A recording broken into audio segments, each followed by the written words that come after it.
Assalamualaikum warahmatullahi wabarakatuh. Sebelum masuk ke pembahasan video kami, bantu support channel kami dengan like,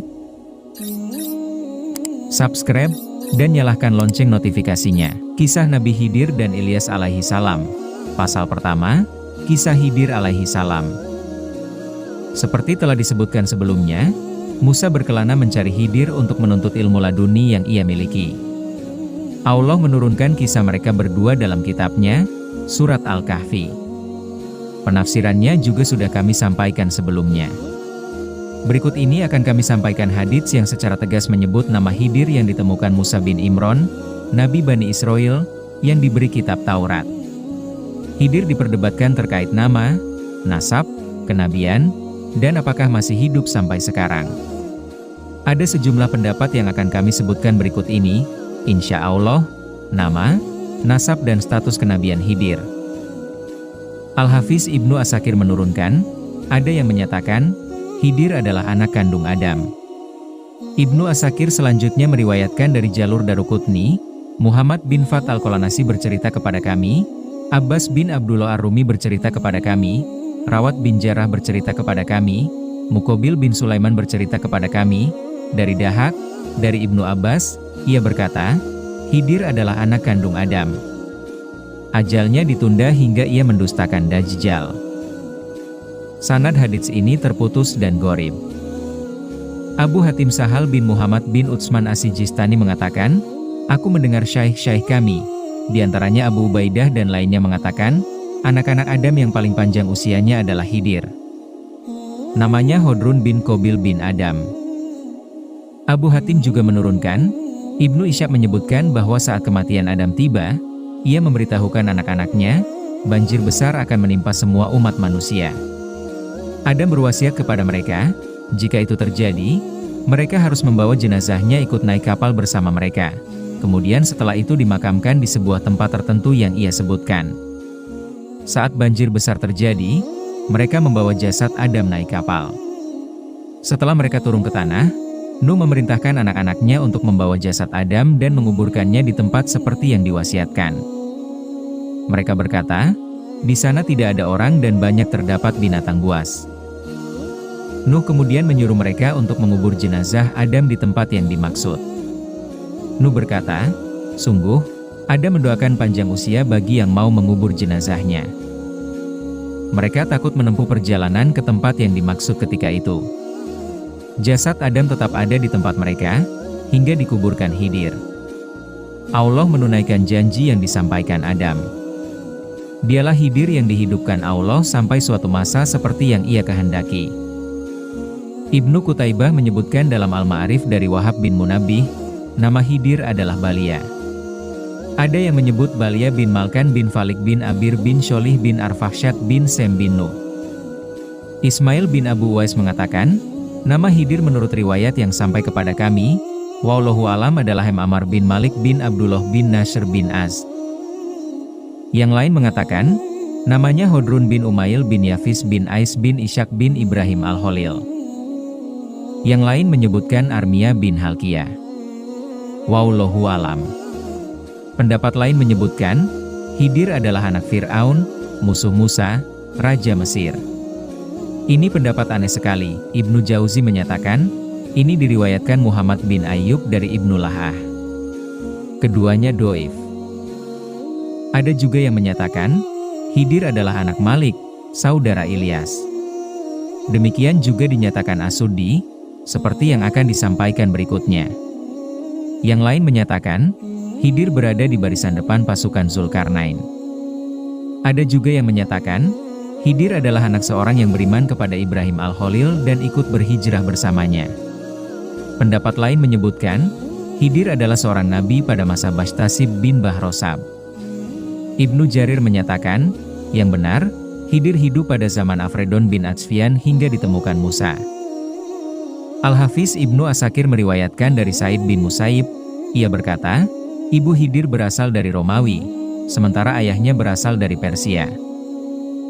Sebuah sumber menyebutkan, ia berasal dari Bani Israel di masa Fir'aun juga. Keislaman Khidir alaihi salam. Abu Zurah menyebutkan dalam Dalailun Nubuwah, Sofwan bin Syoli ad-Dimashqi bercerita kepada kami, Walid bercerita kepada kami, Said bin Bashir bercerita kepada kami, dari Qatadah, dari Mujahid, dari Ibnu Abbas, dari Ubay bin Ka'ab, dari Rasulullah Shallallahu Alaihi Wasallam, saat beliau diisrokan pada malam hari, beliau mencium aroma harum. Beliau bertanya, "Wahai Jibril, aroma harum apa ini?" Jibril menjawab, "Ini aroma kuburan Masyitoh, wanita tukang sisir rambut keluarga Fir'aun, kedua anaknya, dan suaminya." Ubay bin Ka'ab menuturkan, kisah ini berawal dari Khidir. Ia adalah salah seorang pemuka Bani Israel. Ia sering melintas di tempat seorang rohib yang ada di dalam biara. Si rohib kemudian menghampirinya lalu mengajarkan Islam padanya. Setelah Khidir dewasa, ia dinikahkan ayahnya dengan seorang wanita. Khidir kemudian mengajarkan Islam padanya, dan memintanya berjanji agar tidak memberitahukan perihal dirinya pada siapapun. Ia tidak memiliki hasrat pada wanita, setelah itu ia ceraikan wanita tersebut. Ayahnya kemudian menikahkannya dengan wanita lain. Khidir kemudian mengajarkan Islam padanya, dan memintanya berjanji agar tidak memberitahukan perihal dirinya pada siapapun. Ia kemudian menceraikan wanita tersebut. Khidir kemudian melarikan diri ke sebuah pulau di tengah laut.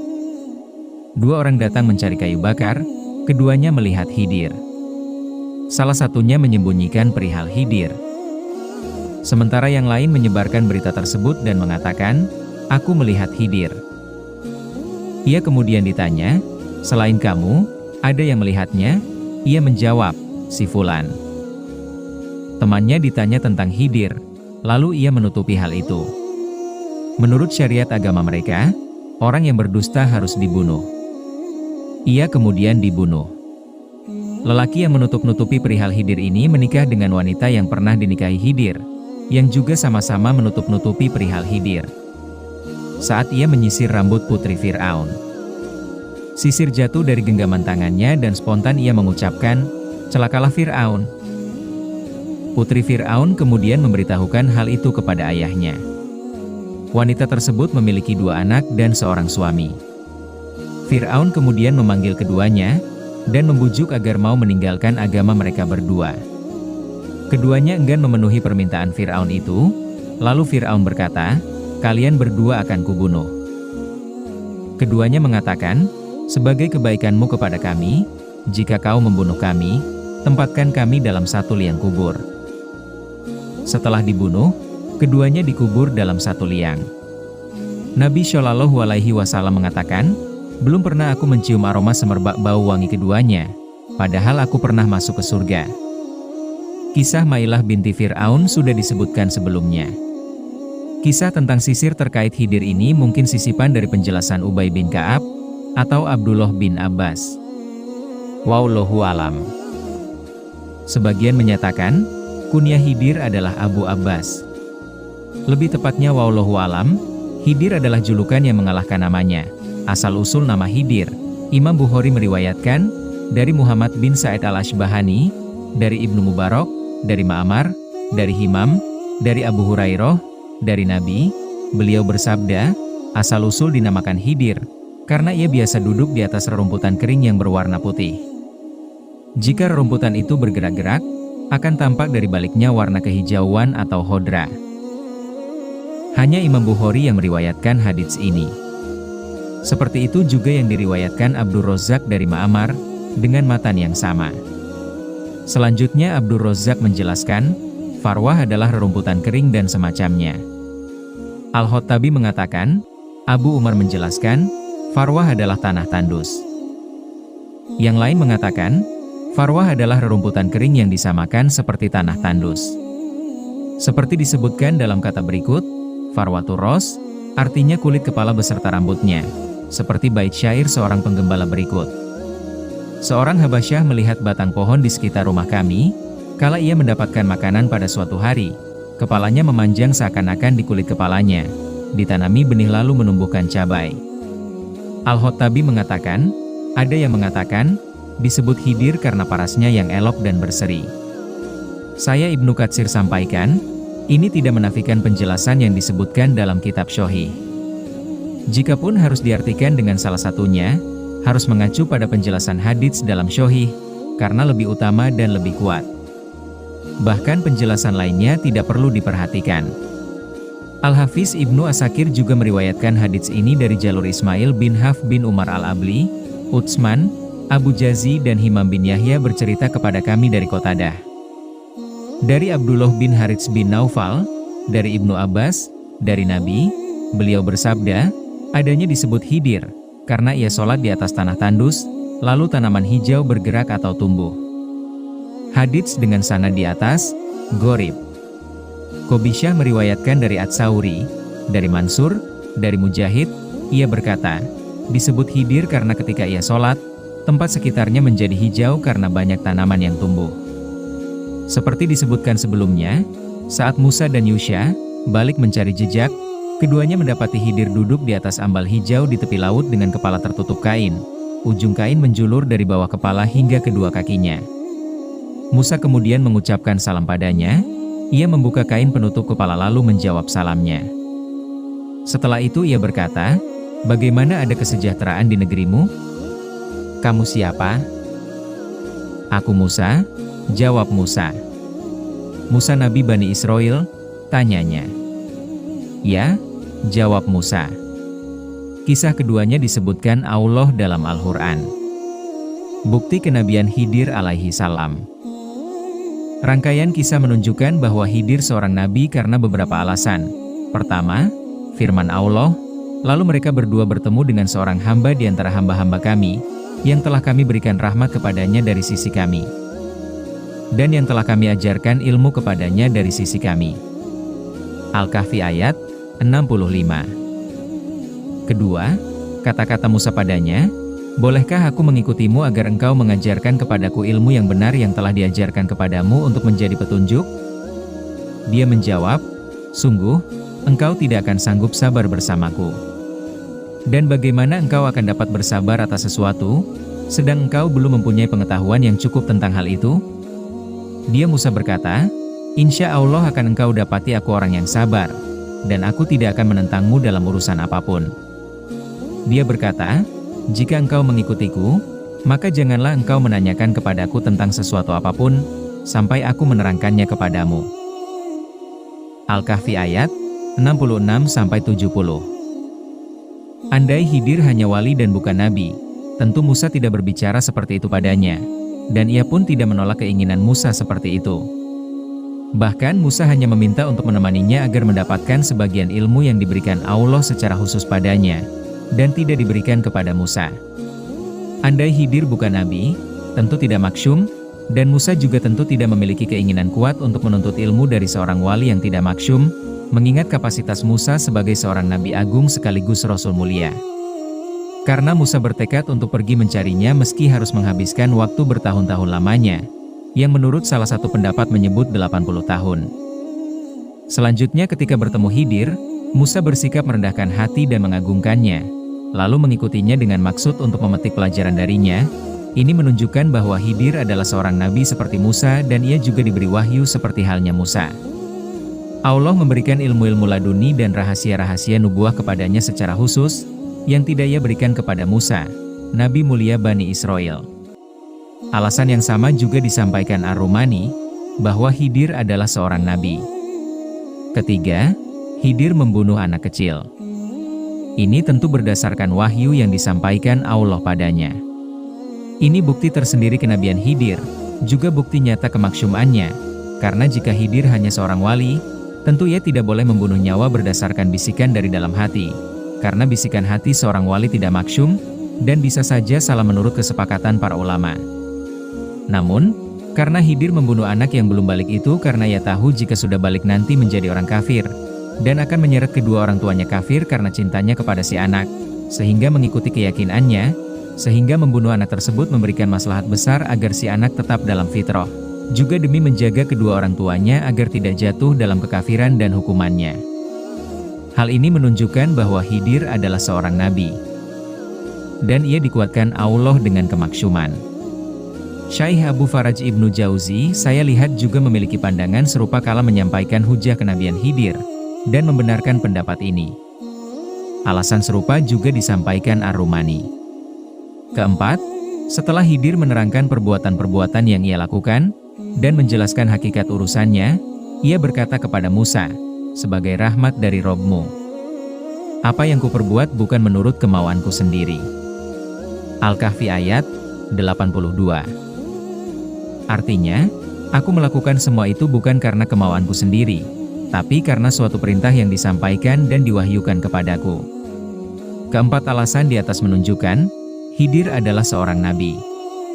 Ini tidak menafikan status wali ataupun risalahnya, seperti yang dikemukakan kalangan lain. Terkait pendapat yang menyebut Khidir seorang malaikat, pendapat ini aneh sekali.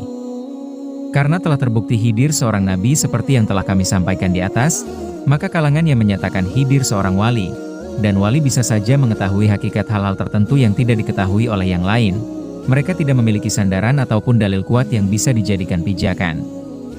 Terkait apakah Khidir ada hingga saat ini, menurut jumhur ia telah hidup hingga saat ini.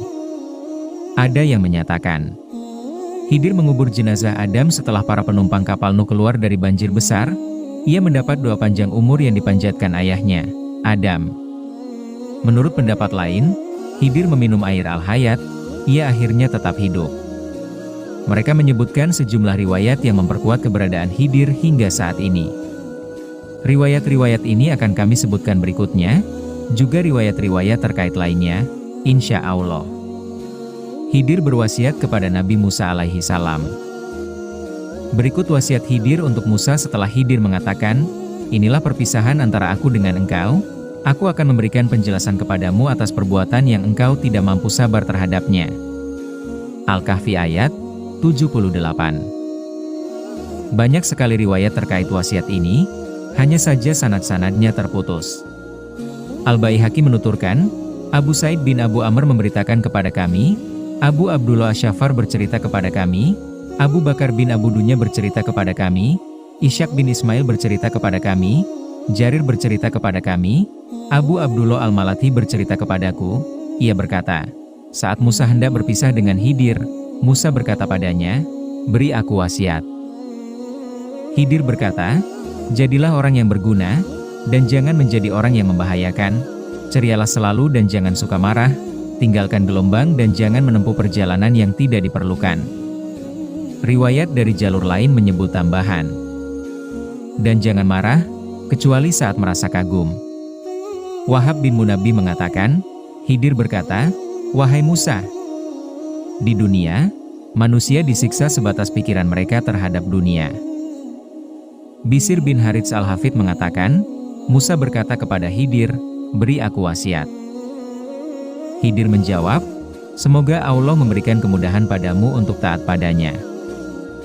Ada hadits marfu, terkait kisah ini, diriwayatkan Ibnu Asakir dari jalur Zakaria bin Yahya al-Waqod sayangnya. Zakaria ini termasuk salah seorang pendusta besar. Ia mengatakan, sebuah hadits dibacakan di hadapan Abdullah bin Wahab, dan saat itu aku mendengar. At-Tsauri berkata, Mujahid berkata, Abu Wadda berkata, Abu Said al-Hudri berkata, Umar bin Khattab berkata, Rasulullah bersabda, saudaraku Musa berdoa, Ya Robbi. Musa menyebutkan doa yang dimaksudkan kemudian ia dihampiri Khidir. Ia masih muda harum aromanya, putih bajunya dan lengannya dilipat. Khidir kemudian mengucapkan, Assalamualaikum warahmatullahi wahai Musa bin Imran. Robmu menitip salam untukmu. Musa menjawab, Wassalam, ia maha pemberi keselamatan dan kepadanya juga keselamatan kembali. Segala puji hanya bagi Allah Rob semesta alam, yang nikmat-nikmatnya tiada mampu kuhitung dan tiada mampu aku mensyukurinya tanpa pertolongannya. Setelah itu Musa berkata, aku ingin kau memberiku manfaat semoga berguna bagiku nanti. Khidir berkata, wahai penuntut ilmu, orang yang berkata itu lebih sedikit merasa bosan daripada orang yang mendengar. Karenanya janganlah engkau membuat teman-temanmu merasa bosan. Ketahuilah, hatimu adalah wadah, maka perhatikan isi yang kau masukkan dalam wadahmu itu. Jauhilah dunia dan lemparkan jauh ke belakangmu, karena dunia bukan tempat menetap bagimu. Dunia hanya tempat untuk mencari rezeki sekedarnya, tempat mencari bekal untuk hari kiamat. Relakan dirimu untuk bersabar dan lepaskan diri dari dosa. Musa, luangkan seluruh waktu dan pikiranmu pada ilmu jika kau memang menginginkannya. karena ilmu hanya didapatkan oleh orang yang meluangkan seluruh waktu dan pikirannya. Namun jangan terlalu memperbanyak ilmu. Karena ilmu ada yang tidak jelas atau sulit dipahami. Banyak bicara memperburuk citra orang yang berilmu dan memperlihatkan keburukan-keburukan orang lemah akal. Tempuhlah kesederhanaan karena sederhana adalah bagian dari taufik dan tuntunan. Berpalinglah dari orang-orang bodoh dan tindakan sia-sia yang mereka lakukan. Bersabarlah menghadapi orang-orang kurang berakal, karena itu merupakan tindakan orang-orang bijak sekaligus hiasan bagi orang berilmu. Saat orang bodoh mencelamu, diamlah dengan sabar. Dan tinggalkan dia, karena kebodohan dan celaan terhadapmu yang tersisa dalam dirinya, jauh lebih banyak dan lebih besar. Wahai putra Imron, anggaplah dirimu hanya diberi sedikit ilmu, karena tindakan serampangan adalah bagian dari sesuatu yang dipaksakan.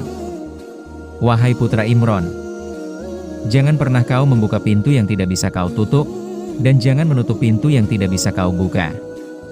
Wahai putra Imron, orang yang tidak berhenti bersikap tamak terhadap dunia, tidak berhenti memiliki keinginan besar terhadapnya, hina kondisinya, dan menuduh takdir Allah yang bukan-bukan, bagaimana bisa menjadi orang zuhud? Bisakah orang yang dikuasai hawa nafsu menahan diri dari segala keinginan? Bergunakah orang yang dikuasai kebodohan menuntut ilmu? Bagaimana orang bisa berjalan menuju akhirat, sementara kakinya terbelenggu oleh dunia? Musa, pelajarilah ilmu untuk kau amalkan, jangan kau pelajari hanya untuk kau sampaikan, sehingga kau akan tertimpa petakannya, sementara orang lain mendapat cahayanya. Musa bin Imron, jadikan zuhud dan takwa sebagai pakaianmu, jadikan ilmu dan zikir sebagai kata-kata yang kau ucapkan, perbanyaklah kebaikan karena suatu ketika kau pasti melakukan keburukan. Guncangkan hatimu dengan rasa takut, lakukan kebaikan karena kau pasti melakukan keburukan suatu saat nanti. Demikian nasihat yang bisa kusampaikan, jika kau bisa menjaganya. Khidir berlalu, sementara Musa masih diam di tempat dengan rasa sedih dan menangis. Hadits ini tidak sahih. Dugaan saya. Hadits ini karangan Zakaria bin Yahya al-Waqot al-Misri. Ia dinyatakan dusta oleh sejumlah imam hadits. Anehnya, Al-Hafiz Ibnu Asakir diam tidak mengomentari hadits ini. Rasulullah berkisah tentang Khidir alaihi salam.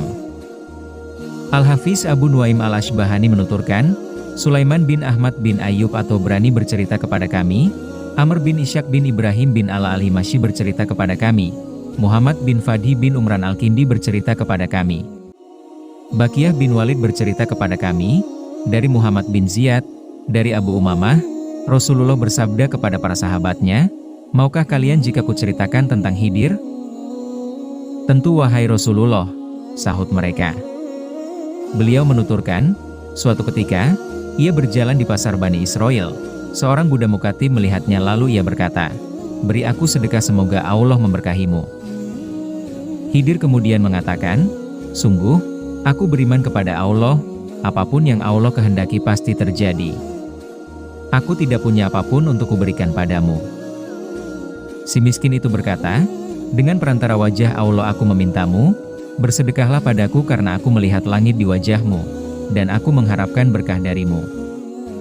Khidir kembali mengatakan, sungguh aku beriman kepada Allah. Aku tidak punya apapun untuk kuberikan padamu. Tapi ambil saja aku, lalu jualah aku. Si miskin bertanya, benarkah itu? Khidir menjawab, aku mengatakan yang benar padamu. Sungguh, kau telah meminta padaku dengan perantara suatu hal agung. Sungguh, aku tidak akan menyia-nyiakan permintaanmu karena menyebut wajah Robku sebagai perantaranya. Jual saja aku. Si miskin itu kemudian membawa Khidir ke pasar lalu menjualnya seharga 400 dirham. Khidir tinggal bersama orang yang membeli selang berapa lama tanpa diperintahkan melakukan pekerjaan apapun. Khidir akhirnya berkata, kau membeliku tentu dengan mengharapkan keuntungan. Perintahkan aku untuk bekerja. Orang itu berkata, aku tidak mau memberatkanmu, kau sudah tua dan lemah. Khidir menyahut, kau tidak akan memberatkanku. Ia berkata, kalau begitu, pindahkan batu ini. Batu itu hanya bisa dipindahkan 6 orang dalam waktu sehari. Orang tersebut kemudian pergi untuk suatu keperluan, sementara batu yang dimaksud sudah dipindahkan Khidir dalam waktu singkat. Setelah pulang, ia berkata, "Bagus, bagus. Kau mampu melakukan pekerjaan yang menurutku tidak bisa kau lakukan."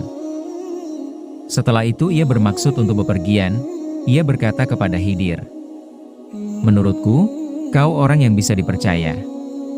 Untuk itu, aku titipkan keluargaku padamu. Jaga mereka dengan baik." Khidir mengatakan, "Perintahkan aku untuk bekerja." Orang itu berkata, "Aku tidak mau memberatkanmu, kau sudah tua dan lemah." Khidir menyahut, "Kau tidak akan memberatkanku." Ia berkata, "Kalau begitu, temboki rumahku hingga aku pulang nanti." Ia kemudian pergi, lalu kembali dan rumahnya sudah ditembok dengan kuat. Orang itu kemudian bertanya, "Dengan wajah Allah aku bertanya padamu, bagaimana kau bisa melakukan itu, dan siapa sebenarnya kamu ini?" Khidir menjawab, "Kau bertanya padaku dengan menyebut wajah Allah, dan pertanyaan ataupun permintaan dengan menyebut wajah Allah membuatku menjadi budak. Aku akan beritahu, siapa aku. Aku Khidir seperti yang pernah kau dengar. Seorang miskin meminta sedekah padaku, tapi aku tidak punya apa-apa untuk kuberikan padanya. Ia kemudian memintaku dengan menyebut wajah Allah, akhirnya aku menyerahkan diriku padanya sebagai budak, ia kemudian menjualku. Ku beritahukan padamu, siapa yang diminta atau ditanya dengan menyebut wajah Allah, lalu ia menolak orang yang meminta atau bertanya padahal ia bisa memberi atau menjawab, pada hari kiamat, kulitnya berdiri tanpa daging dan tanpa tulang, ia bergerak tertatih-tatih." Orang itu kemudian berkata, "Aku beriman kepada Allah. Sungguh, aku telah memberatkanmu, wahai Nabi Allah. Aku tidak tahu." Khidir menyahut, "Tidak mengapa. Kau telah berbuat baik." Orang itu berkata, "Semoga ayah dan ibuku menjadi tebusan bagimu, wahai Nabi Allah. Silakan kau beri putusan terhadap keluarga dan hartaku menurut ketentuan yang Allah sampaikan padamu, atau aku memberikan hak pilih padamu dan membebaskanmu." Khidir berkata, "Aku ingin agar kau bebaskan aku, agar aku bisa beribadah kepada Robku sepenuhnya." Ia kemudian memerdekakan Khidir, lalu Khidir mengucapkan, "Segala puji bagi Allah yang telah membuatku menjadi seorang budak lalu menyelamatkanku darinya." Salah jika hadits ini dinyatakan marfu. Lebih tepatnya mauquf. Di dalam sanadnya juga ada perawi yang tidak dikenal. Wallahu alam. Ibnu Jauzi meriwayatkan hadits ini dalam kitab Ajalatul Mansar fi Syarhalil Khidir dari jalur Abdul Wahab bin Dohak. Ia perawi matruk atau riwayatnya tidak dijadikan hujah oleh para ahli hadits dari Baqiyah. Al-Hafiz Ibnu Asakir meriwayatkan dengan sanadnya hingga As-Suddi, Khidir dan Ilyas bersaudara. Ayah mereka berdua adalah seorang raja. Ilyas berkata pada ayahnya, "Saudariku, Khidir tidak punya minat terhadap kekuasaan. Nikahkan saja dia, agar ia punya anak, sehingga bisa menjadi raja baginya." Ayah Khidir kemudian menikahkannya dengan seorang wanita cantik dan perawan. Khidir lalu berkata pada istrinya itu, "Aku tidak punya hasrat terhadap wanita. Jika kau mau, aku akan menceraikanmu. Atau jika kau berkehendak lain, silakan kau tinggal bersamaku, beribadah kepada Allah Azza wa Jalla, dan kau jaga rahasiaku." "Baik," kata istrinya. Ia tinggal bersama Khidir selama setahun. Setelah 1 tahun berlalu, Paduka Raja memanggil istri Khidir. Raja berkata, "Kau masih muda, anakku juga masih muda, kenapa kau tidak punya anak?" Istri Khidir mengatakan, "Anak itu berasal dari sisi Allah. Jika Allah berkehendak, pasti ada, dan jika ia tidak berkehendak, tentu tidak ada." Ayah Khidir kemudian memerintahkan agar ia menceraikan istrinya itu, lalu Khidir dinikahkan dengan wanita lain, janda yang sudah punya anak. Saat ia diserahkan kepada Khidir, Khidir mengatakan hal yang sama seperti wanita sebelumnya. Lalu wanita tersebut memilih untuk tinggal bersamanya. Setelah 1 tahun berlalu, Raja bertanya kenapa ia tidak juga memiliki anak. Ia berkata, "Anakmu tidak punya hasrat terhadap wanita." Ayah Khidir kemudian mencari-carinya, ia melarikan diri. Ayahnya mengirim sejumlah orang untuk mencari Khidir, namun tidak berhasil menemukannya. Menurut salah satu sumber, Khidir membunuh wanita tersebut karena membeberkan rahasianya. Karena itulah ia melarikan diri, sementara istri pertama yang ia talak, ia persilakan pergi karena bisa menjaga rahasianya. Mantan istri pertama Khidir menetap di salah satu ujung kota. Di sana ia beribadah kepada Allah. Suatu ketika ada seorang lelaki melintas dan mendengarnya mengucap, "Bismillah." Wanita itu lalu bertanya padanya, "Dari mana kau tahu nama itu?" Lelaki itu menjawab, "Aku adalah salah seorang murid Khidir." Ia kemudian menikah dengan lelaki tersebut lalu melahirkan beberapa anak. Selanjutnya terjadilah kisah Masyitoh, yaitu wanita tukang sisir keluarga Fir'aun yang biasa menyisir rambut putri Fir'aun. Suatu hari ia menyisir rambut putri Fir'aun, tiba-tiba sisir jatuh dari tangannya.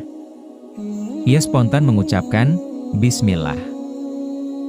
Putri Fir'aun kemudian berkata, "Dengan nama ayahku?"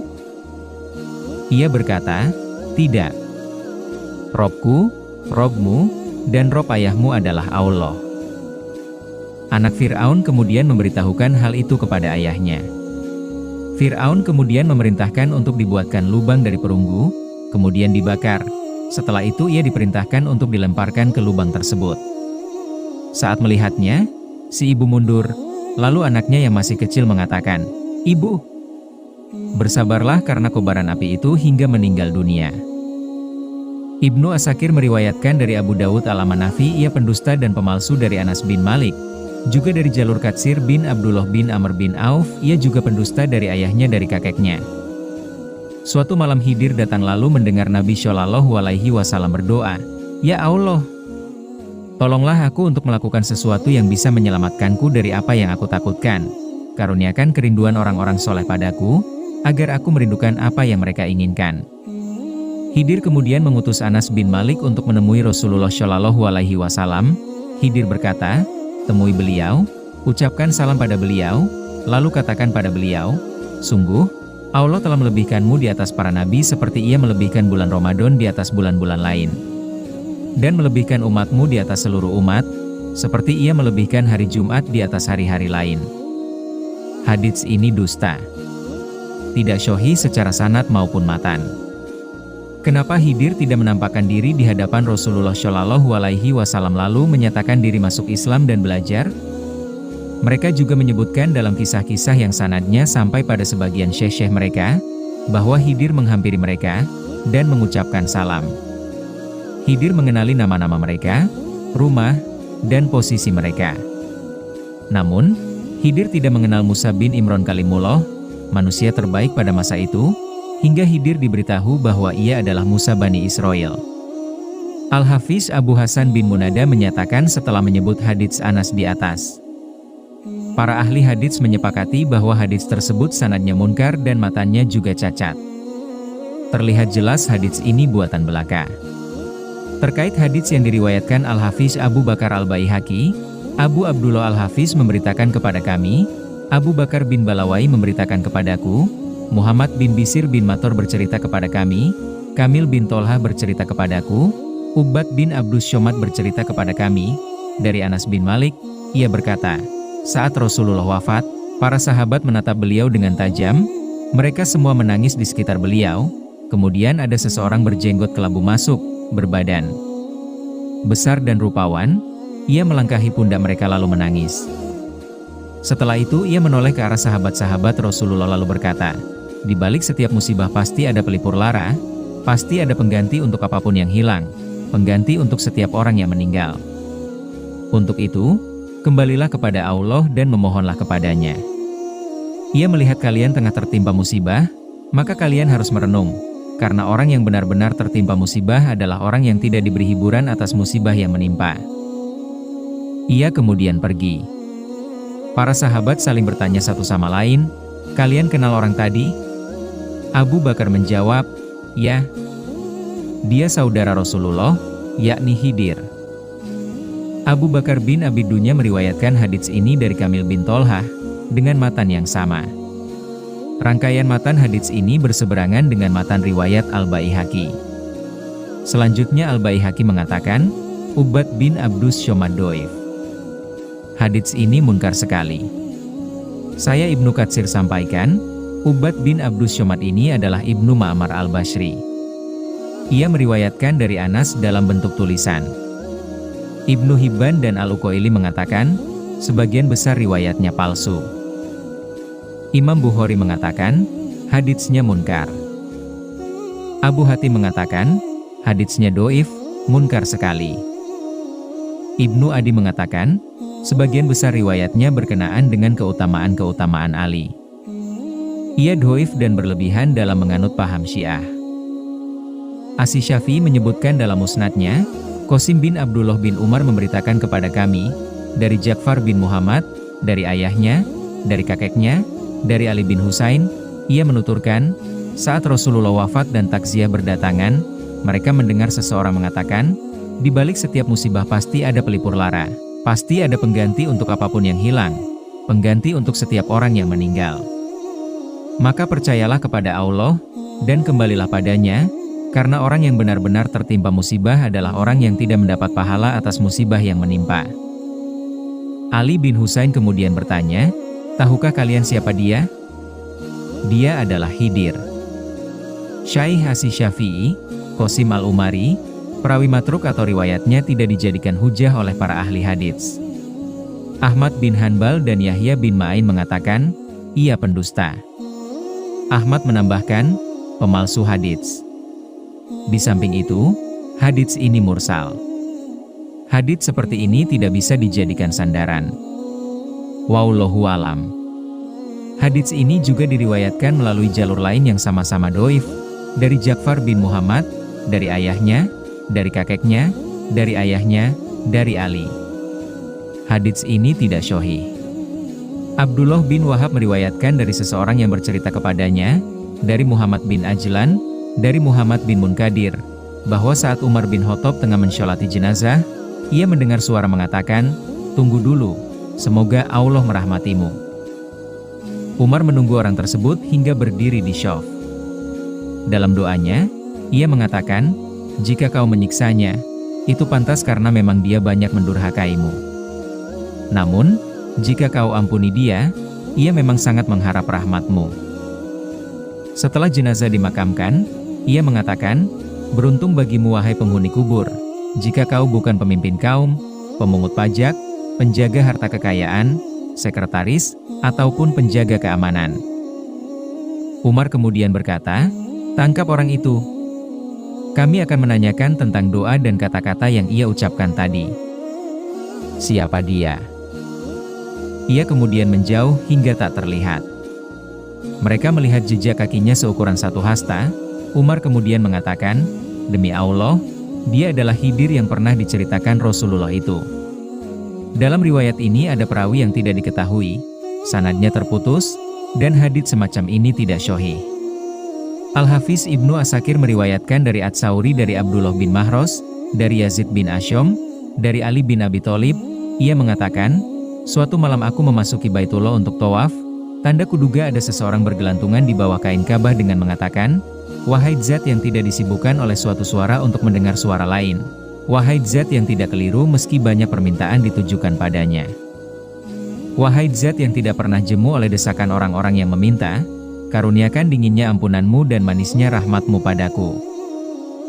Aku pun berkata padanya, coba kau ulangi lagi kata-katamu tadi. Ia berkata padaku, apa kau tidak mendengarnya? Ya, aku mendengarnya, sahut. Ia kemudian berkata padaku, demi zat yang jiwa Khidir berada di tangannya, ia adalah Khidir, tidaklah seorang hamba mengucap doa tersebut setiap kali usai sholat wajib. Melainkan Allah pasti mengampuni dosa-dosanya meski sebanyak buih di lautan, sebanyak dedaunan pohon, dan sebanyak bintang. Hadits ini doif karena adanya Abdullah bin Muharris. Haditsnya tidak dijadikan hujjah oleh para ahli hadits, dan Yazid bin Asyom tidak berjumpa Ali. Hadits seperti ini tidak sahih. Wallahu alam. Abu Ismail At-Tirmidzi meriwayatkan, Malik bin Ismail bercerita kepada kami, Syoli bin Abu Aswad bercerita kepada kami, dari Mahfuz bin Abdullah al-Hadromi, dari Muhammad bin Yahya, ia berkata, saat Ali bin Abi Thalib tengah tawaf di Ka'bah, ia melihat seseorang bergelantungan di bawah kain Ka'bah, ia mengucapkan, wahai zat yang tidak disibukkan oleh suatu suara untuk mendengar suara lain. Wahai zat yang tidak keliru meski banyak permintaan ditujukan padanya, wahai zat yang tidak pernah jemu oleh desakan orang-orang yang meminta, karuniakan ampunanmu dan manisnya rahmatmu padaku. Ali kemudian berkata padanya, hai hamba Allah, coba kau ulangi lagi kata-katamu tadi. Ia berkata kepada Ali, apa kau tidak mendengarnya? Ya, aku mendengarnya, sahut Ali. Ia kemudian berkata pada Ali, bacalah doa tadi setiap kali usai sholat. Demi zat yang jiwa Khidir berada di tangannya, meski kau memiliki dosa sebanyak bilangan bintang di langit dan sebanyak rintik hujan, sebanyak kerikil dan tanah di bumi, niscaya semuanya diampuni dalam sekejap mata. Riwayat ini juga terputus. Dan di dalam sanadnya ada perawi yang tidak dikenali. Wallahu alam. Ibnu Jauzi juga meriwayatkan hadits ini dari jalur Abu Bakar bin Abi Dunya. Yakub bin Yusuf bercerita kepada kami. Malik bin Ismail bercerita kepada kami. Ibnu Jauzi menyebutkan matan serupa. Setelah itu ia mengatakan, sanad hadits ini tidak diketahui dan terputus. Dalam hadits ini tidak ada petunjuk yang menyebutkan bahwa orang tersebut Khidir. Al-Hafiz Abu Qasim bin Asakir menuturkan, Abu Qasim bin Hushain memberitakan kepada kami, Abu Thalib Muhammad bin Muhammad memberitakan kepada kami. Abu Isya al-Muzaki memberitakan kepada kami, Muhammad bin Ishaq bin Huzaimah bercerita kepada kami, Muhammad bin Ahmad bin Yazid bercerita kepada kami, ia mengimlakan hadits ini kepada kami di Abadan. Amr bin Ashim memberitakan kepada kami, Hasan bin Razim bercerita kepada kami, dari Ibnu Juraij, dari Atho bin Anas, ia mengatakan seraya menyambung sanad hadits ini hingga Rasulullah, Khidir dan Ilyas setiap tahun bertemu pada musim haji. Keduanya saling mencukur rambut secara bergantian. Keduanya lalu berpisah dengan mengucapkan kalimat-kalimat berikut. Dengan nama Allah, apapun yang dikehendaki Allah pasti terjadi. Tiada yang mendatangkan kebaikan selain Allah, apapun yang dikehendaki Allah pasti terjadi. Tiada yang memalingkan keburukan selain Allah, apapun yang dikehendaki Allah pasti terjadi. Semua nikmat berasal dari Allah, apapun yang dikehendaki Allah pasti terjadi. Tiada daya dan kekuatan selain karena pertolongan Allah.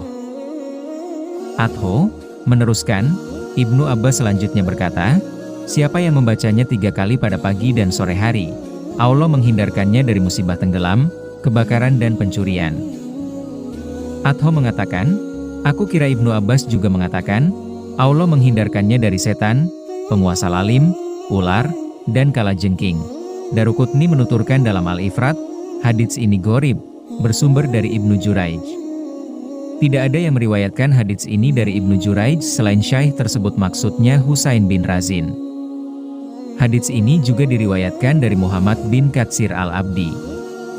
Meski demikian, Al-Hafiz Abu Ahmad bin Adi mengatakan, ia tidak dikenal. Al-Hafiz Abu Ja'far al-Ukaili mengatakan, ia tidak diketahui dan haditsnya tidak terjaga. Abu Hasan bin Munada mengatakan, hadits ini lemah karena adanya Hasan bin Razin. Ibnu Asakir juga meriwayatkan hadits serupa dari jalur Ali bin Hasan al-Jahdami, ia pendusta dari Damroh bin Hubail al-Makdisi, dari ayahnya, dari Ala bin Ziyad al-Kusyairi, dari Abdullah bin Hasan. Dari ayahnya, dari kakeknya, dari Ali bin Abi Thalib secara marfu, ia mengatakan, setiap hari Arafah, Jibril, Mikail, Israfil dan Khidir berkumpul di Arafah. Perawi menyebutkan hadits ini secara panjang lebar namun palsu, dan sengaja tidak kami sebutkan. Ibnu Asakir meriwayatkan dari jalur Hisham bin Khalid dari Hasan bin Yahya al-Hoshani, dari Ibnu Abi Rawat, ia berkata, Ilyas dan Khidir berpuasa pada bulan Ramadan di Baitul Maqdis, keduanya menunaikan haji setiap tahun, meminum air zam-zam sekali tegukan yang cukup untuk menahan lapar dan dahaga hingga tahun depan. Ibnu Asakir meriwayatkan, Walid bin Abdul Malik bin Marwan pendiri Masjid Jami Damaskus, suatu ketika ingin beribadah di dalam masjid. Ia kemudian memerintahkan para pengawal untuk mengosongkan masjid. Mereka melaksanakan perintah khalifah. Pada malam hari, Walid bin Abdul Malik masuk masjid melalui pintu Sa'ah, Ternyata di dalam masjid ada seseorang yang tengah sholat tepat antara dia dengan pintu hodra. Walid kemudian berkata pada para pengawalnya, "Bukankah kalian sudah aku perintahkan untuk mengosongkan masjid?" Para pengawal menyahut, "Wahai Amirul Mukminin, dia itu Khidir. Setiap malam dia datang untuk sholat di sini." Ibnu Asakir juga menuturkan, Abu Qasim bin Ismail bin Ahmad memberitakan kepada kami, Abu Bakar bin Tabari memberitakan kepada kami, Abu Husain bin Fadhil memberitakan kepada kami, Abdullah bin Ja'far memberitakan kepada kami. Yakub bin Sufyan Al-Fasawi bercerita kepada kami, Muhammad bin Abdul Aziz bercerita kepadaku, Damro bercerita kepada kami, dari Sari bin Yahya, dari Robah bin Ubaidah, ia berkata, "Aku melihat seseorang berjalan bersama Umar bin Abdul Aziz dengan memegang tangannya, aku kemudian berkata dalam hati, dia pasti punya suatu keperluan." Seusai sholat, aku bertanya pada Umar, "Siapa tadi orang yang memegang tanganmu itu?" Umar bertanya, "Apa kau melihatnya, wahai Robah?" "Ya," jawabku. Umar berkata, "Aku kira dia orang saleh. Dia itu saudaraku." Khidir, ia menyampaikan berita gembira kepadaku bahwa suatu hari nanti aku akan menjadi pemimpin dan aku berlaku adil. Syaikh Abu Faraj Ibnu Jauzi mengatakan, Ar-Ramli tertolak di kalangan ulama hadits. Abu Hasan bin Munada mengkritik tajam Damroh, Sari dan Robah. Selanjutnya Ibnu Jauzi meriwayatkan melalui sejumlah jalur lainnya dari Umar bin Abdul Aziz, bahwa ia pernah berkumpul bersama Khidir. Hanya saja Ibnu Jauzi menyatakan semua jalur tersebut doif. Ibnu Asakir juga meriwayatkan, Khidir pernah berkumpul bersama Ibrahim At-Taimi, Sufyan bin Uyainah, dan sejumlah kalangan lain yang tidak bisa disebutkan satu persatu. Riwayat-riwayat dan kisah-kisah inilah yang menjadi tumpuan kalangan yang berpendapat bahwa Khidir masih hidup sampai sekarang. Semua hadits marfu terkait Khidir doif sekali, tidak bisa dijadikan hujah dalam agama. Kisah-kisah Khidir juga sebagian besarnya doif. Ujung-ujungnya, kisah seperti Syohi jika sanadnya sampai pada orang yang tidak maksum, seperti sahabat dan lainnya, karena sahabat saja keliru. Wallahu alam. Abdur Razzaq menuturkan, Ma'amar memberitakan kepada kami, dari Zuhri, Ubaidullah bin Abdullah bin Utbah mengabarkan kepadaku bahwa Abu Said berkata, Rasulullah menyampaikan kisah panjang kepada kami tentang Dajjal, di antara yang beliau sampaikan. Dajjal muncul dan haram baginya memasuki jalanan Madinah, lalu orang terbaik atau salah satu yang terbaik saat itu keluar menghampirinya lalu berkata, "Aku bersaksi bahwa engkau adalah Dajjal yang pernah disampaikan Rasulullah kepada kami." Dajjal lalu berkata, "Bagaimana menurut kalian, jika aku membunuh orang ini lalu aku hidupkan dia lagi, apakah kau masih meragukan tentang aku?" "Tidak," jawab mereka. Dajjal kemudian membunuhnya lalu menghidupkannya lagi. Setelah itu ia berkata saat Dajjal menghidupkan orang tersebut, "Demi Allah, aku sekarang jauh lebih mengerti tentangmu." Dajjal kemudian bermaksud untuk membunuhnya lagi, tapi tidak mampu. Ma'amar mengatakan, "Sampailah riwayat kepadaku, leher orang tersebut dilindungi lempengan perunggu. Sampaikanlah riwayat kepadaku, bahwa orang yang dibunuh dan dihidupkan lagi oleh Dajjal tersebut adalah Khidir." Hadits ini ditahrij dalam kitab Syahihain, dari hadits Zuhri, dengan matan yang sama. Abu Ishaq Ibrahim bin Muhammad bin Sufyan Al-Faqih meriwayatkan dari Muslim, benar bahwa orang yang dimaksud adalah Khidir. Perkataan Ma'amar dan lainnya, "Sampaikanlah riwayat kepadaku," dan seterusnya, tidak ada hujahnya. Sebagian matan hadits menyebutkan, Dajjal kemudian mendatangkan seorang pemuda belia, lalu ia bunuh. Hadis riwayat Bukhari dalam kitab Sahihnya, kitab Keutamaan-Keutamaan Madinah. Bab Dajjal tidak bisa memasuki Madinah. Muslim dalam kitab Sahihnya, kitab Fitrah dan Tanda-Tanda Kiamat. Bab Ciri-ciri Dajjal dan Madinah diharamkan untuk dimasuki Dajjal. Kata-kata perawi, ia bercerita kepada kami dari Rasulullah, tidak mengharuskan disampaikan secara langsung oleh Rasulullah, tapi cukup diriwayatkan secara mutawatir. Syaikh Abu Faraj Ibnu Jauzi dalam bukunya, Ujalatul Muntazhir fi Syarh Halatil Khidir, menyebutkan sejumlah hadits marfu terkait kisah Khidir. Selanjutnya Ibnu Jauzi menjelaskan, semuanya maudhu. Ibnu Jauzi juga menyebutkan sejumlah atsar dari sahabat, tabi'in, dan generasi berikutnya, lalu ia jelaskan semua sanadnya doif dengan menjelaskan kondisi dan status para perawinya yang tidak dikenal. Ibnu Jauzi menjelaskan dan memberi kritikan dengan bagus sekali. Sementara kalangan yang berpendapat bahwa Khidir sudah meninggal dunia, seperti Imam Bukhari, Ibrahim Al-Harbi, Abu Hasan bin Munada, dan Syaikh Abu Faraj Ibnu Jauzi. Ibnu Jauzi memperkuat pendapat ini dan mengarang sebuah buku terkait masalah ini yang ia beri judul, Ujalatul Muntashir fi Syarhalatil Khidir.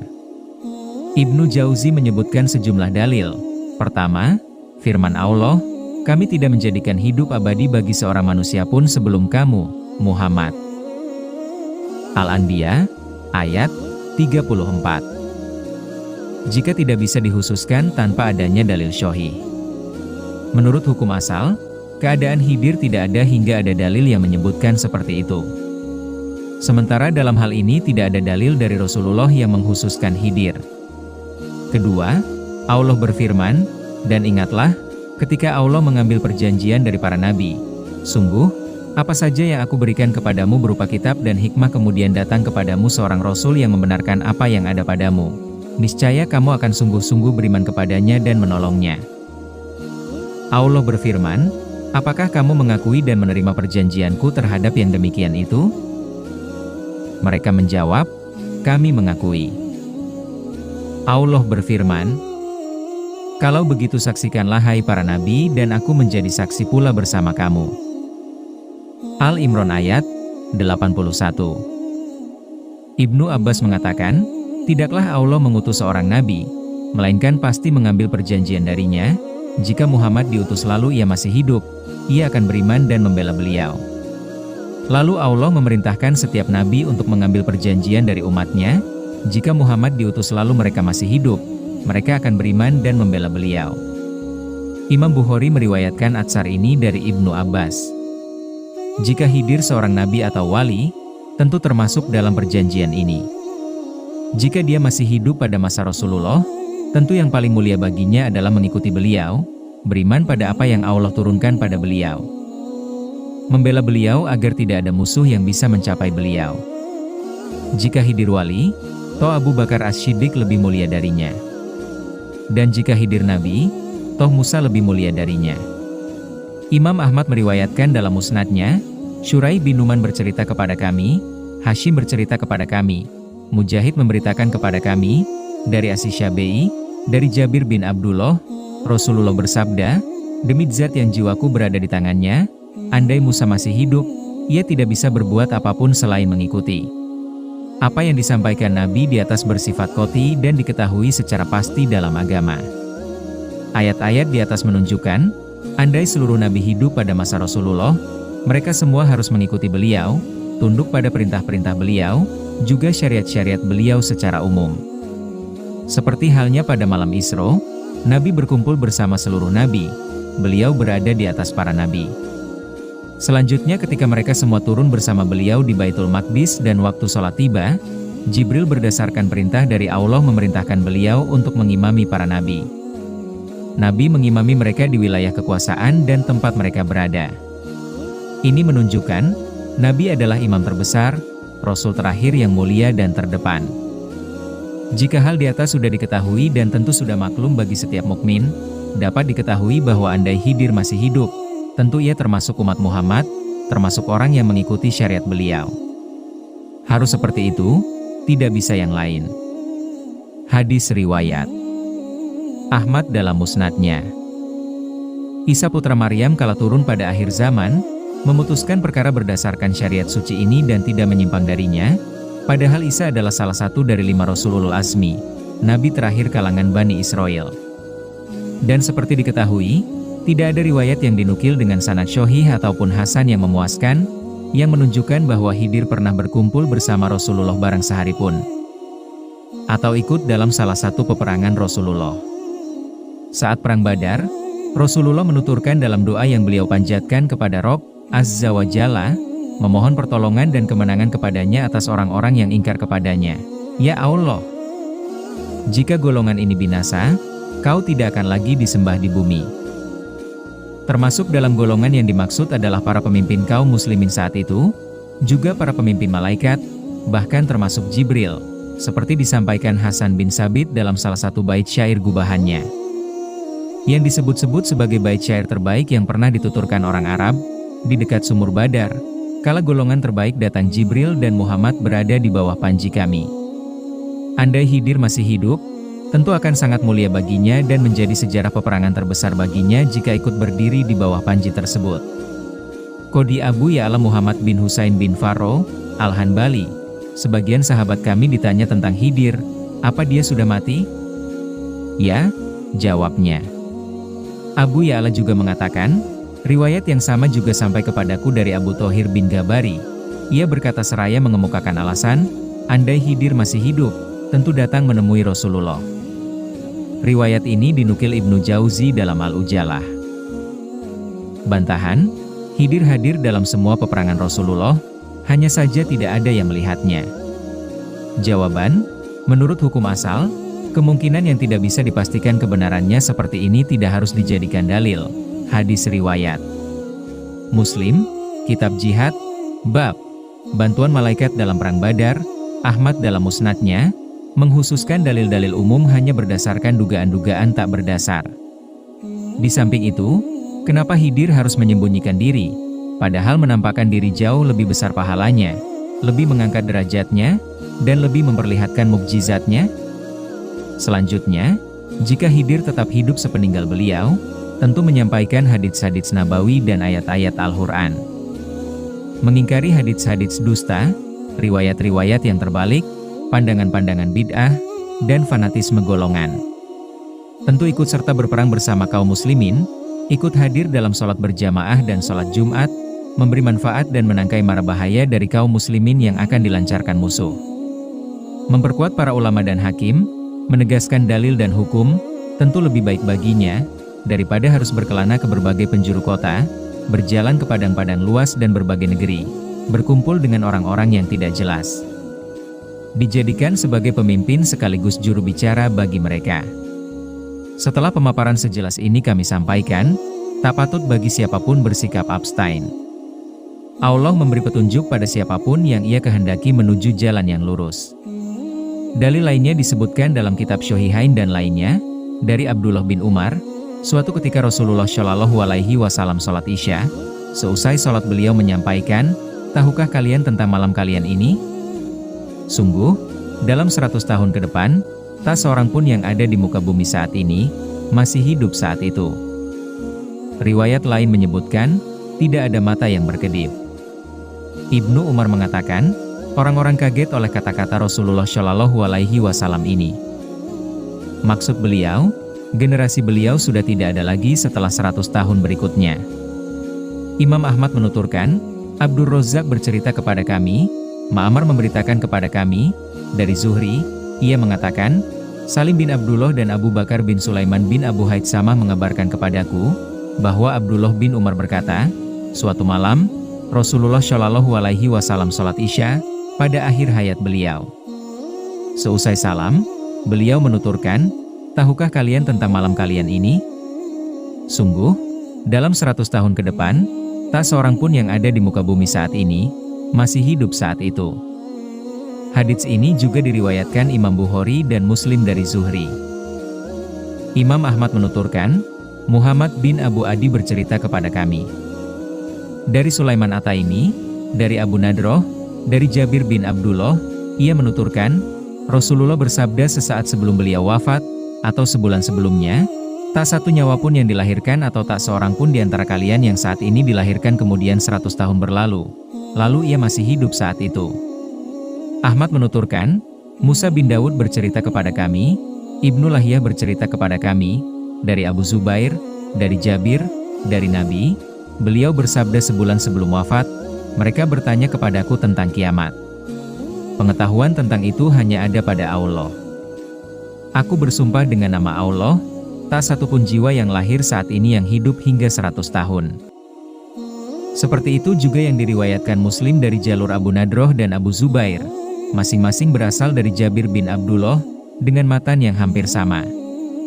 At-Tirmidzi menuturkan, Ubad bercerita kepada kami, Abu Muawiyah bercerita kepada kami, dari Amasi, dari Abu Sufyan, dari Jabir, ia berkata, Rasulullah bersabda, di muka bumi ini, tak satu jiwa pun yang terlahir yang hidup hingga 100 tahun.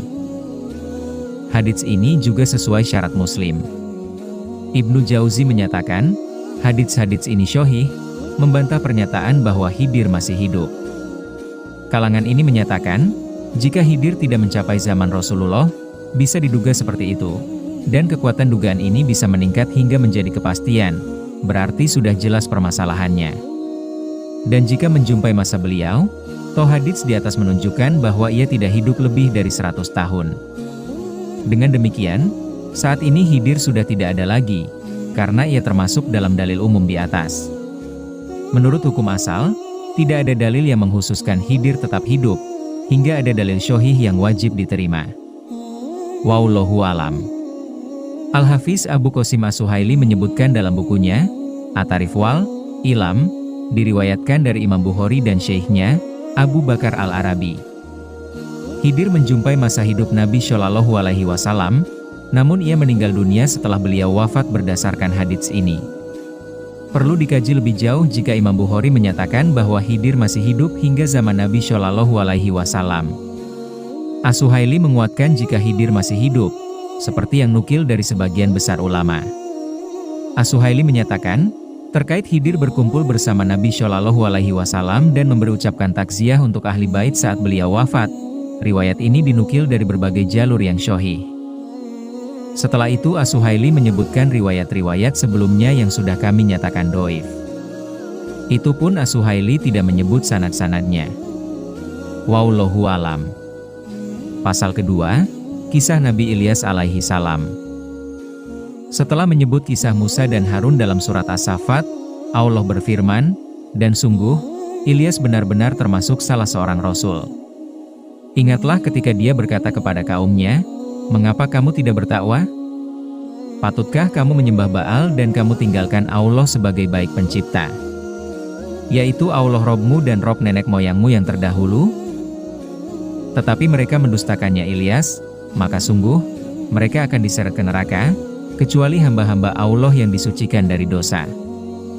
Dan kami abadikan untuk Ilyas pujian di kalangan orang-orang yang datang kemudian. Selamat sejahtera bagi Ilyas. Demikianlah kami memberi balasan kepada orang-orang yang berbuat baik. Sungguh, dia termasuk hamba-hamba kami yang beriman. As-Saffat ayat 123-132. Nama dan nasab Nabi Ilyas alaihi salam. Ulama nasab menyebutkan, ia adalah Ilyas An-Nashibi. Yang lain menyebut Ilyas bin Yasin bin Fanhash bin Aizar bin Harun. Yang lain menyebut Ilyas bin Aziz bin Aizar bin Harun bin Imron. Mereka menyatakan, Ilyas diutus kepada penduduk Balabak, sebelah barat Damaskus. Ilyas menyeru mereka kepada Allah, Azza wa Jalla, meninggalkan penyembahan berhala yang mereka sebut Baal. Menurut salah satu pendapat, mereka menyembah seorang wanita bernama Baal. Wallahu alam. Pendapat pertama syahih, karena itu Ilyas berkata pada mereka, mengapa kamu tidak bertakwah? Patutkah kamu menyembah Baal dan kamu tinggalkan Allah sebagai sebaik-baik pencipta? Yaitu Allah Robmu dan Rob nenek moyangmu yang terdahulu? Mereka mendustakan, menentang, dan bermaksud membunuhnya. Ada yang menyatakan, Ilyas melarikan diri dan bersembunyi dari mereka. Abu Yakub Al-Adzroi meriwayatkan dari Yazid bin Abdus Syomat, dari Hisham bin Ammar, ia berkata, aku mendengar seseorang yang meriwayatkan dari Ka'ab al-Ahbar, ia berkata, Ilyas bersembunyi dari raja kaumnya di dalam sebuah gua di bawah wilayah dan selama 10 tahun, hingga Allah membinasakan raja tersebut dan kedudukannya diganti yang lain. Ilyas kemudian mendatangi raja baru tersebut dan menawarkan Islam padanya. Banyak sekali di antara kaumnya yang masuk Islam, kecuali 10.000 di antaranya. Si raja kemudian memerintahkan untuk membunuh mereka semua. Ibnu Abi Dunya meriwayatkan, dari Abu Muhammad Qasim bin Hashim, dari Umar bin Said ad-Dimashqi, dari Said bin Abdul Aziz, dari salah seorang syaikh Damaskus, ia berkata, Ilyas menetap di dalam gua sebuah pegunungan selama 20 malam kala melarikan diri dari kaumnya, atau ia menyebut 40 malam gagak-gagak datang menghampiri membawakan rezekinya. Urutan para nabi versi Bani Israel. Muhammad bin Sa'ib, sekretaris Al-Waqidi meriwayatkan, Hisham bin Muhammad bin Sa'ib Al-Kalbi bercerita kepada kami, dari ayahnya, ia berkata, nabi pertama yang diutus adalah Idris, berikutnya Nuh, Ibrahim, Ismail, Ishak, Yakub, Yusuf, Lut, Hud, Sholih, Syuaib, Musa, Harun keduanya anak Imron. Ilyas Anasyabi bin Azir bin Harun bin Imron bin Kotis bin Lawi bin Yakub bin Ishak bin Ibrahim. Seperti itulah yang ia sampaikan. Dan urutan para nabi ini perlu dikaji lebih jauh. Mahul meriwayatkan dari Ka'ab, ada 4 nabi yang masih hidup, 2 diantaranya di bumi, Ilyas dan Khidir, 2 lagi di langit, Idris dan Isa. Nabi Ilyas alaihi salam telah wafat. Sebelumnya sudah kami sebutkan pendapat yang menyatakan bahwa Ilyas dan Khidir bertemu setiap bulan Ramadan di Baitul Maqdis, dan keduanya menunaikan haji setiap tahun, meminum air zam-zam sekali tegukan yang cukup untuk menahan lapar dan dahaga hingga tahun ke depan. Juga telah kami sebutkan suatu hadits yang menyebutkan, keduanya bertemu di Arafah setiap tahun. Dan telah kami jelaskan, semua riwayat tersebut tidak sahih. Dalil yang ada justru menunjukkan Khidir sudah wafat. Seperti itu juga Ilyas. Terkait penuturan Wahab bin Munabbih dan lainnya, bahwa Ilyas berdoa kepada Allah Azza wa Jalla agar mewafatkannya kala kaumnya mendustakan dan menyakitinya, kemudian ada seekor hewan menghampiri, warnanya seperti api, lalu Ilyas naik ke atasnya. Allah memberinya sayap, menggenangkan cahaya padanya, menghilangkan rasa lapar dan dahaganya. Ia menjadi separuh manusia separuh malaikat, separuh makhluk langit separuh makhluk bumi. Kemudian ia berwasiat kepada Yasa bin Ahtub. Riwayat ini perlu dikaji lebih jauh. Riwayat ini bersumber dari kisah-kisah Israiliyat yang tidak bisa dibenarkan juga tidak bisa didustakan. Yang jelas, riwayat ini tidak sahih. Wallahu alam. Riwayat pertemuan Rasulullah dengan Nabi Ilyas. Terkait hadits yang diriwayatkan Al-Hafiz Abu Bakar Al-Baihaqi, Abu Abdullah Al-Hafiz mengabarkan kepada kami, Abu Abbas Ahmad bin Said Al-Madani Imam Bukhari bercerita kepadaku, Abdullah bin Mahmud bercerita kepada kami, Abdan bin Sinan bercerita kepada kami, Ahmad bin Abdullah Al-Barki bercerita kepadaku, Yazid bin Yazid Al-Balawi bercerita kepada kami, Abu Ishaq Al-Fazari bercerita kepada kami, dari Auza'i, dari Mahul, dari Anas bin Malik, ia menuturkan, suatu ketika kami bersama Rasulullah dalam perjalanan, kami singgah di sebuah tempat, lalu ada seseorang di lembah mengucapkan, Ya Allah, jadikanlah aku umat Muhammad yang dirahmati, diampuni dan diterima tobatnya. Aku kemudian melihat dari atas ke arah lembah, ternyata ia lelaki dengan tinggi lebih dari 3 hasta. Ia bertanya kepadaku, kamu siapa? Aku menjawab, aku Anas bin Malik, pelayan Rasulullah. Mana orangnya? Tanyanya kembali. Itu orangnya, beliau mendengar kata-katamu, jawabku. Ia kemudian berkata, hampiri dia, sampaikan salamku padanya, dan katakan padanya, saudaramu, Ilyas menitipkan salam padamu. Aku kemudian menemui Nabi Shallallahu Alaihi Wasallam dan memberitahukan hal itu pada beliau. Beliau menghampiri orang tersebut lalu merangkul dan mengucapkan salam padanya. Setelah itu keduanya duduk mengobrol. Ia berkata pada beliau, wahai Rasulullah, dalam 1 tahun, aku hanya makan sekali, dan hari ini adalah hari berbuka bagiku. Aku ingin kita makan bersama. Meja makan kemudian turun dari langit menghampiri keduanya. Di atasnya ada roti, ikan dan daun seledri. Keduanya kemudian makan, lalu memberikan sebagian padaku. Kami kemudian sholat asyar. Setelah itu beliau melepas kepergian Ilyas. Aku melihatnya naik di atas awan ke langit. Al-Baihaqi sudah mewakili kita mengomentari hadits ini. Ia mengatakan, hadits ini dhaif sekali. Anehnya, Hakim Abu Abdullah An-Naisaburi mentahrij hadits ini dalam Mustadraknya.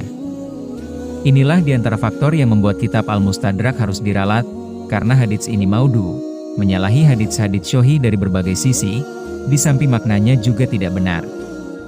Seperti telah disebutkan sebelumnya dalam kitab Syahihain, Rasulullah bersabda, "Sungguh, Allah menciptakan Adam, panjangnya 60 hasta sampai pada sabda beliau dan bentuk tubuh terus menyusut hingga sekarang." Dalam hadits riwayat Al-Baihaqi sebelumnya disebutkan, Rasulullah yang menghampiri Ilyas, bukan sebaliknya. Ini tidak benar, karena seharusnya Ilyas yang menghampiri Nabi Shallallahu Alaihi Wasallam penutup para nabi. Dalam hadits ini juga disebutkan, Ilyas hanya makan sekali dalam setahun, padahal riwayat Wahab sebelumnya menyebutkan bahwa Allah menghilangkan rasa lapar dan dahaganya. Riwayat lain menyebutkan, Ilyas meminum air zam-zam sekali tegukan yang cukup untuk menahan lapar dan dahaga hingga tahun berikutnya. Ini semua kontradiktif, batil, dan sedikit pun tidak ada yang benar. Ibnu Asakir menyebutkan hadits ini dari jalur berbeda, dan ia akui kelemahannya. Sikap Ibnu Asakir ini aneh. Kenapa ia bisa mengomentari seperti itu? Padahal ia menyebutkan hadits ini dari jalur Husain bin Arafah, dari Hani bin Hasan, dari Bakiyah, dari Auza'i, dari Mahul, dari Watsilah, dari Ibnu Asko. Lalu Ibnu Asakir menyebut riwayat ini secara panjang lebar. Di antara isinya menyebutkan, saat perang Tabuk, Rasulullah mengutus Anas bin Malik dan Hudzaifah bin Yaman untuk menghampiri Ilyas. Keduanya mengatakan, tubuhnya 2 atau 3 hasta lebih tinggi dari kami. Ia tidak bisa datang menemui beliau agar tidak membuat unta takut. Riwayat ini juga menyebutkan, saat Ilyas berkumpul dengan Rasulullah, keduanya memakan makanan surga. Ilyas berkata, "Aku hanya makan sekali dalam 40 hari. Di atas meja makan yang diturunkan dari langit, ada roti, anggur, pisang, kurma muda, dan sayuran, kecuali bawang." Juga disebutkan, Rasulullah bertanya tentang Khidir pada Ilyas. Ilyas menjawab, "Aku bertemu dengannya pada tahun pertama. Ia berkata padaku, 'Kau akan bertemu dengannya, Nabi Shallallahu Alaihi Wasallam, sebelumnya, maka sampaikan salamku padanya.'" Dengan asumsi hadits ini sahih, Khidir dan Ilyas jika memang keduanya masih hidup baru bertemu Nabi Shallallahu Alaihi Wasallam pada tahun 9 Hijriah. Ini tidak benar menurut syariat, di samping hadits ini juga maudhu. Ibnu Asakir menyebutkan sejumlah riwayat terkait orang-orang yang pernah bertemu Ilyas.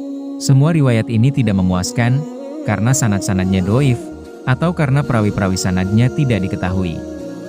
Di antara yang terbaik adalah riwayat Abu Bakar bin Abi Dunya berikut, Bisir bin Muadz bercerita kepadaku. Hamad bin Waqid bercerita kepada kami, dari Sabit, ia berkata, "Suatu ketika aku bersama Mus'ab bin Zubair di tengah-tengah rakyat Kufah, aku kemudian masuk ke sebuah kebun lalu sholat 2 rakaat. Aku membaca, Hamim.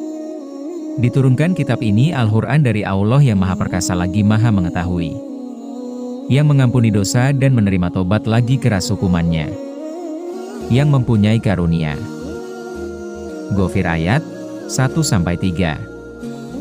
Tiba-tiba ada seseorang dari belakangku, ia mengendarai keledai berwarna kelabu, mengenakan selimut Yaman, ia kemudian berkata padaku, "Jika kau membaca, yang mengampuni dosa, ucapkan, wahai yang mengampuni dosa, ampunilah dosanya. Saat kau membaca, yang menerima tobat, ucapkan, wahai yang menerima tobat, terimalah tobatku. Saat kau membaca, yang keras hukumannya, ucapkan, wahai yang keras hukumannya, janganlah engkau menghukumku. Dan saat kau membaca, yang mempunyai karunia, ucapkan, wahai yang memiliki karunia, limpahkan rahmatmu padaku." Aku kemudian menoleh, namun tak ada siapapun. Aku kemudian keluar dari kebun dan bertanya, "Apa tadi ada seseorang naik keledai kelabu, mengenakan selimut Yaman melintas di hadapan kalian?" "Tidak ada siapa-siapa yang lewat," jawab mereka. Menurut mereka, dia tidak lain adalah Ilyas. Firman-Nya, "Tetapi mereka mendustakannya Ilyas, maka sungguh, mereka akan diseret ke neraka." As-Saffat ayat 127, yaitu untuk disiksa, entah di dunia dan akhirat, atau di akhirat saja. Pendapat pertama lebih kuat menurut penjelasan para mufasir dan ahli sejarah. Firman-Nya, kecuali hamba-hamba Allah yang disucikan dari dosa. As-Saffat ayat 127, yaitu kecuali orang yang beriman di antara mereka. Firman-Nya, dan kami abadikan untuk Ilyas pujian di kalangan orang-orang yang datang kemudian. As-Saffat ayat 127, yaitu kami abadikan nama mereka untuk orang-orang yang datang kemudian, ia selalu disebut-sebut dengan baik. Karena itu Allah berfirman, selamat sejahtera bagi Ilyas. As-Saffat ayat 127, yaitu salam sejahtera bagi Ilyas.